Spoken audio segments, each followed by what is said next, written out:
మన పేరెంట్స్ అయినా మన తాతలైనా వాళ్ళు చదువుకున్న చదువులైనా వాళ్ళ జీవితమైనా చాలా బాగుండేది. వాళ్ళ చదువులు ఒకరికి ఆదర్శంగా ఉండేది. వాళ్ళని చూసి నేర్చుకోవాలనిపించుకునే డేస్ అవి. ఆ గుణాలు అట్లుండేవి. ప్రజెంట్ జనరేషన్ లో చదవడం అనేది చాలా లో అయిపోయింది. ప్లస్ చదువు అనేది చాలా లో అయిపోయింది. చదువుకునే వాళ్ళు ఎవరైతే ఉన్నారో అందరిని ఉద్దేశించి అనట్లేదు, కొందరే మాత్రమే చెప్తున్నా.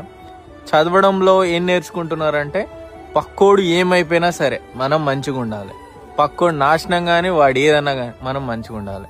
ఒకనికి సహాయం చేసే గుణాలు అవి కూడా లేవు. మోసం చేసైనా సరే మనం మంచిగా ఉండాలి అనే కాన్సెప్ట్లో ముందుకెళ్తున్నారు. నాకెందుకో అనిపించింది, ఇప్పుడే ఇట్లుంటే రేపు రానిపోని రోజులు ఇంకా అసలు ఎన్ని చూడాల్సి వస్తుందో, అసలు ఇంకేం నేర్చుకుంటాం ఎడ్యుకేషన్లో అందరి దగ్గర అని. అప్పటి మన తాతలు నాన్నలు వాళ్ళ ఎడ్యుకేషన్ అయినా వాళ్ళు నేర్చుకున్న పద్ధతులైనా అవి ఇప్పటికీ అలానే ఉండాలనిపిస్తాయి.